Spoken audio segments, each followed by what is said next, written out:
We kind of just got into the groove of just like doing work and not really meeting strategically and like how are we going to push our business forward? What are our goals? Welcome back to Duo On Air. I'm Abby. And I'm Courtney. And we're the ex-agency turned entrepreneurial team that puts the Duo in Duo Collective. Our boutique organic marketing agency specializes in SEO, social media strategy, and branding. We're an everyday pair of business besties / marketing experts obsessed with helping our community learn more about what it takes to run a business. Which is why on Duo On Air, we're not holding anything back. We're giving you all the info we know about how to grow your business organically so you can be the confident CEO you were made to be. And how to navigate life as a small business owner. Whether it's on your own or with your best friend by your side, so grab your coffee or your mimosa, we don't judge, and settle in for a quick value-packed episode of Marketing Tips. Welcome back to the Duo On Air podcast. This is episode number 154, and today we're diving into one of the simplest, most effective tools for staying focused and productive, your calendar. Woohoo. Sounds super boring. Don't shut us off, please. So super boring. I promise this is going to be good. So we had an episode a while back, episode 133, all around the anti-meeting culture and how we kind of swayed when we started our own business away from meetings because you were just so overwhelmed with the amount of meetings that happened in the corporate agency days when you don't work for yourself. Like, people just schedule a lot of meetings. You felt very bogged down, and like a lot of people didn't respect your calendar. Yeah. They just didn't care. Yeah, no, and yeah, you just had meetings just to have a meeting, and it just felt unproductive. So we went the complete opposite way and we never had a meeting. And we were like, woo, we have our own business. Let's never meet. This is great. Yeah, and that kind of backfired on us because we found ourselves not stepping away from the day-to-day to talk about higher level things. We found ourselves just like focusing in our own paths, like branding for Court, SEO for me, and just like we weren't talking enough. No, we were kind of siloed in our own sections of our business, and that just doesn't work. We are the owners of this business. We need to be talking constantly, and we kind of just got into the groove of just like doing work and not really meeting strategically and like how are we going to push our business forward? What are our goals? What is, our marketing strategies? We just lost track of a lot of that because we weren't talking. We weren't checking in on each other. We were just doing our own work with our own clients and kind of just on our own paths. Yeah. And I think up until this past year, I think that was okay. Like, because at the end of the year, we'd be growing. At the end of the year, we'd be hitting goals we didn't even set. And last year, although we still growed, I think Growed? Wow. Anyway, you know what I'm saying. I feel comfortable in this environment to speak like that. My goodness. Anyways, the whole reason why last year it was such a big deal was because it was a slower growth year for us. And I think it has been a really hard year for a lot of business owners and a lot of entrepreneurs. And people, like, this is consistently happening throughout our inquiry calls, and we're experiencing it too, is just lower revenue months. Like, less people inquiring and less people wanting to spend the big dollars. And I think it's scary. A lot of people are scared. And so it really was a moment for us to, in our business, to be like, we need to talk about what we're doing every day. Like over communicate, actually. Yes. And we need to make sure that what we're doing on a daily basis is actually moving the business forward rather than just the busy work that you have to do, like checking off the to-do list. Yeah. It's so easy to get into the busy work and just let that kind of take over. It's an easy thing to do. I'm sure a lot of entrepreneurs go through it, but it's that will get you into a sticky situation if you continue to let it happen and you're not actually figuring out how to move the needle forward for your future. Yeah. So basically, the reason why we started doing this, and every quarter we kind of make sure the next quarter has these meetings already written down on our calendar. So I know we're a bit into Q1. Shockingly, it's already like a whole month over. I can't believe it. I don't know how that happened. But now that we're a whole month in, it doesn't mean that it's too late. Like, to be completely transparent with you, there are a few meetings here, and we'll let you know which ones, that we don't even have in our calendar yet. So this is kind of a moment for us too, to make sure, like, let's get this crap on our calendar, because it needs to happen. So for us, if we don't set the meeting and if we don't schedule it, it's not going to happen. No. So meetings and time blocks are really something that is not just for the agency corporate days. Like, we need to have those moments. And even if it's not, you know, half a day or an hour meeting and it's a 30-minute connect, just to make sure that one, the person responsible for the meeting has like prepped the work. Like, okay, if we're talking about finances or we're talking about goals or we're talking about content, do we have what we need done to have this meeting? And I think that's really important too, is like, there is pre-work to some of these meetings and holding yourself responsible to get it done. Yeah, I would say there's probably, you should probably have pre-work for every meeting, to be honest. And it depends on the meeting and like how much of that pre-work is needed. But coming to a meeting without any agenda or without any things set in place to talk about, we've done this. We've found ourselves just talking about the weekend or talking about life, and then it's 30 minutes later and we're like, oh crap. Yeah. Like, why did we come here to talk? Yeah. Do we have an agenda? Do we know what we're going to talk about?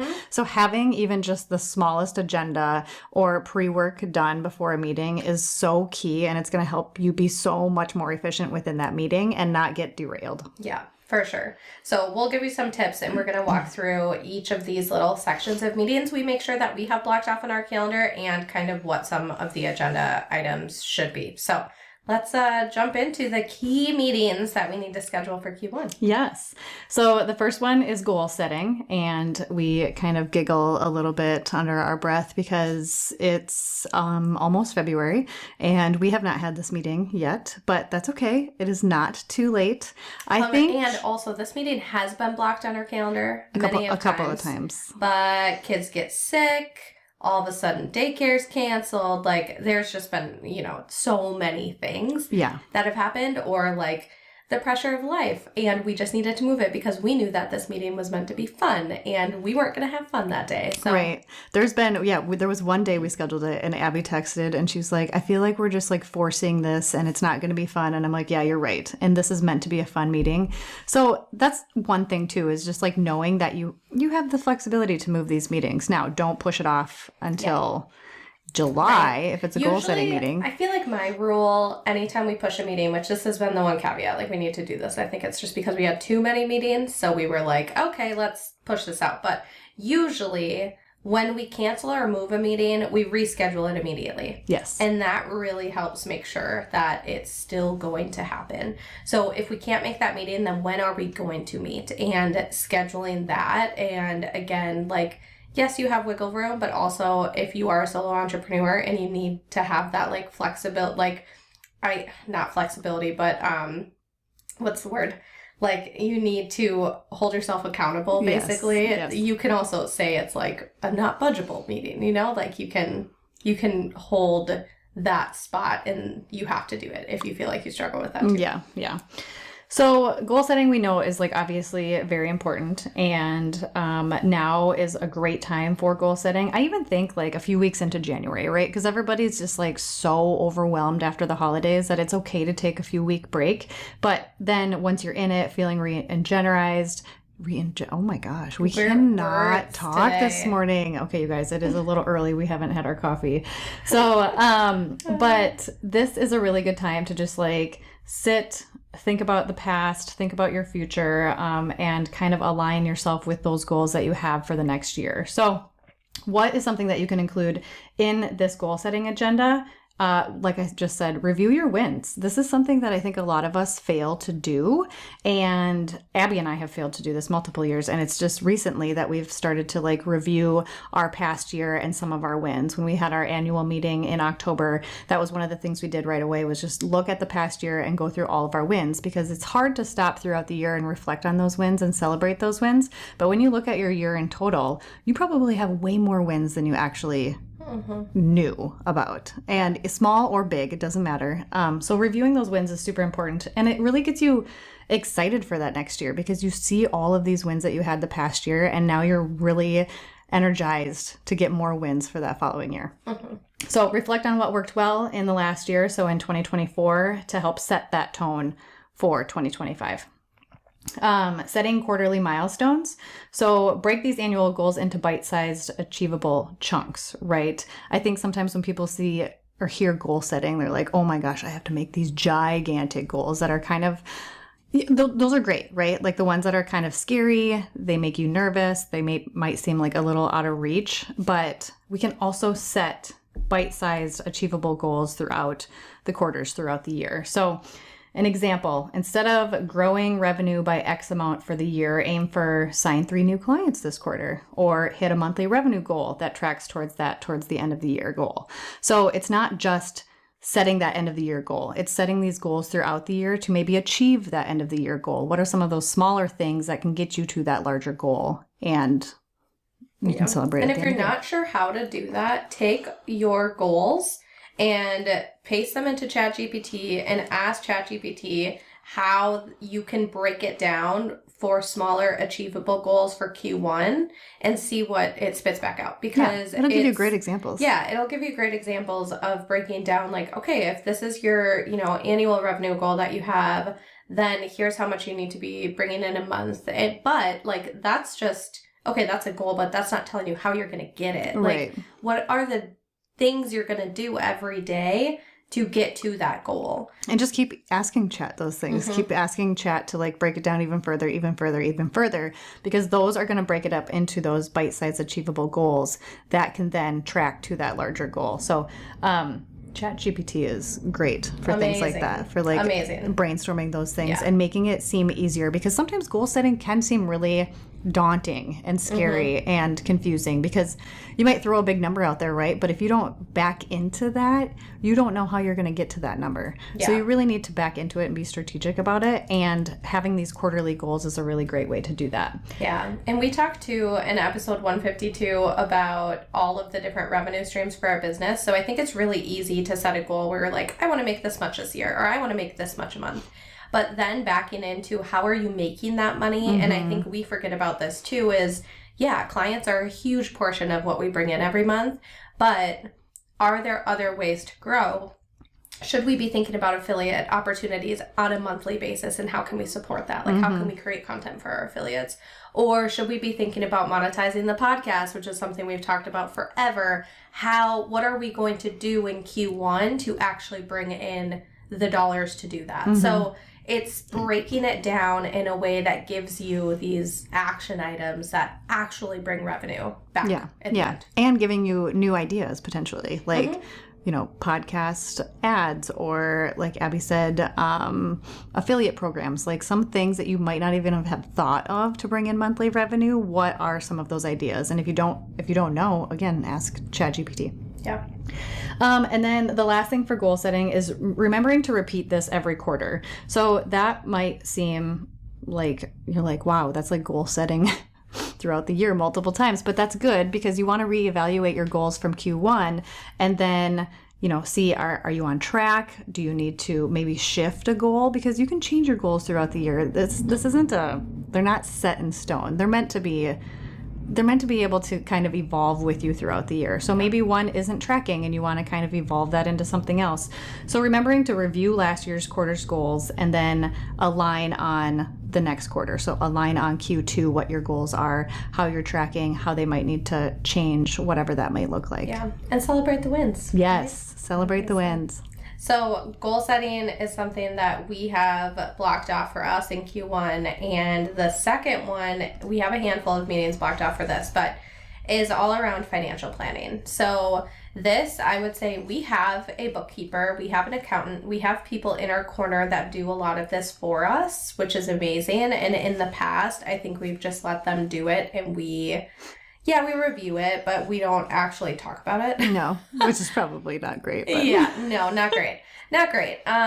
So we really wanted to be more hands-on on this, I'd say, in 2025 for sure, just to really be able to see how things are tracking, budget better, plan better, like all of the things. So basically stop avoiding spreadsheets and figure out what it is that you need to work on for your business. So for us in Q1, we have, I think next week, scheduled for us is a financial planning meeting for the year. So this is another one of those meetings that we were supposed to have a month ago probably. And again, because of life, just got pushed, which is okay. We actually are glad we're doing it at this time because now we have a full P&L report of how last year went.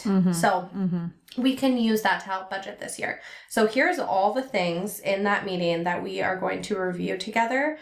And also, because this probably sounds, you're like, oh, financial planning, gross. We usually try, like, I think in the meeting we have like a fun new coffee shop. Like, let's go get a flight. Let's go like be in a fun environment. Make it fun. Yeah. Like, let's do something fun and review it. And we also, like, I'm wearing the CFO hat in our business. So, like, it's my job to come prepared. So it's not like we're going to sit down at this meeting and I'm going to be like, okay, can we find this document? Let's update this together. How much does this tool cost us? Like, it's all going to be there so we can actually just, like, drink coffee, talk. Review it. Yeah. Like, actually use our strategy brain rather than just update the docs. So that's kind of how we're preparing for this meeting right now. So what we're going to review is the pricing for all of our offerings, aligning those with the hours spent, not only from us, but our team. So making sure that all of our offerings are priced accordingly based on how much our team is putting into it, how much we're putting into it. So we'll review that. We have like what we call a financial snapshot, which helps us forecast out the whole year. So how much do we have saved up? How much are we expected to bring in? What are our expenses each month? Like, just laying that out to make sure that we're paying ourselves enough or too much, or are there like too many expenses one month? Like, we need to save more or whatever. So just kind of looking at that snapshot, looking at our P&L from last year. So this is a profit and loss statement that's going to show us everything we brought in, everything we spent, and then looking at the categories, because we'll review kind of an expense breakdown of everything that we've spent money on in big buckets. So, like, how much are we spending on coffee and food? Like, yeah, I don't think we've ever, like, we've never actually given ourselves a budget. Like, this year we're spending X on coffee and food. This year we're spending X on photo shoots. Like, we've never done that. Which I actually think is like, it can also encourage you to spend more money in a sense too, where like, say you go out and you never think of buying yourself a coffee when you're working, like under your work business or something, you know, like you actually. I guess the only time I ever expense our coffee is when we're together. But like if I go to a coffee shop and I'm working on Duo all day, I buy it with my money. So it's like, it's right. So weird. it's like having that budget to know like, okay, what can we spend? What's reasonable? Are we spending too much? Like, I don't even know the answer to this right now. So I don't either. We'll let you know. Yep. But looking at that, looking at travel, photo shoots, how much are we spending for our photo shoots? Do we need to rein that in because we can go a little bit crazy? Different things like that. So we'll look at those and kind of set budgets for different categories of like big things just to keep us in check for the year. And then also forecasting for the month of like, or the quarter. What's happening this quarter? Do we have big investments? Do we have big expenses? Do we have big projects lined up? And how are we going to account for those? So this is what we plan to review in this meeting. And again, all of the kind of like legwork is going to be done beforehand, but then it will help us make decisions on where to go from here. So yeah, exactly. So the next meeting that we have on our calendars is probably one of the funner meetings, I would say.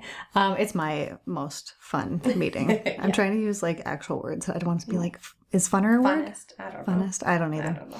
Anyways, today it is. So this is the content batching meetings. So before we had these meetings, we would just try to kind of do this on our own, which kind of falls apart. It's hard to feel motivated, inspired, get it all done. It's so much easier and better when we have both of us because we need both of our strategic minds for something like that. So we used to do this back in the day when reels were a hot thing and we were doing reels all the time. And then that kind of just fell off. And so we realized we need to get this back on. We need to have these are really important meetings as far as like even just not just content creation, but like the strategy behind it and what we're pushing in each quarter. So content creation can kind of feel like a never ending task. We are all in it. We all have to do it every day and show up, but batching is the key to this. This is what helps you be efficient, stay ahead, prevent burnout. It helps it keep excited. Like it's exciting when you start to content batch because you're meeting and you're going through all of these things that you're going to create or what you're going to talk about instead of like trying to do it every week or trying to do it bi-weekly. So we get together and we content batch we have two channels that we really work strongly on, and that's social and podcasting. So these are things that we push a lot of the time from our marketing strategy perspective. So we'll get Instagram too is like our sole focus for Instagram. Yeah, social. Yeah. Say like Sorry. For social, Instagram is like our number one, but we're repurposing elsewhere. Yeah. So for our Instagram content creation days, we pick a day, put it on the calendar, and we all get together, typically at my house because we usually shoot reels there. And what we'll do is we'll get together, we'll come with ideas to the meeting, and then we will go through those ideas. We'll put them in Notion on our content. Is it Content Hub calendar? Yeah, what is that Content called? Tracker. Content Thanks, Tracker. Kat. Yes, thanks, Kat. We love it and it works really well. So we put all the ideas in there. We put them on what days they need to be, go live or whatever. You can categorize them as like, here's the idea, or it needs copywriting, or it needs media. So it's really slick when you have a team that can all be in there and like figuring out what their next task is within there. But we have all those ideas outlined for the month. And then after we have all those ideas outlined, if we have specific reels that we need to shoot, we just shoot those immediately following that meeting. So we get everything done. It's all batched. It's all ready to go. And that just makes it so much easier from week to week to go in, hit post. Yeah. And I'd say everything done from a strategy and video standpoint. Yes. And then we'll basically, our team has like, we'll divide up the smaller tasks. So like if I have to write a caption for an SEO post, if Courtney has to design a graphic in Canva, like they're smaller tasks, but the overarching strategy of what we're sharing online is done. It's just the micro execution details that need to be done. Which are easy to execute once you have that plan. Once the strategy is done. So that's what makes it so nice to have all of it figured out in there, and then you just have your small tasks that you have to do week to week. Another thing that we do, which we're doing today, is podcast recording. So we always batch that. We try to do it every 6 weeks-ish.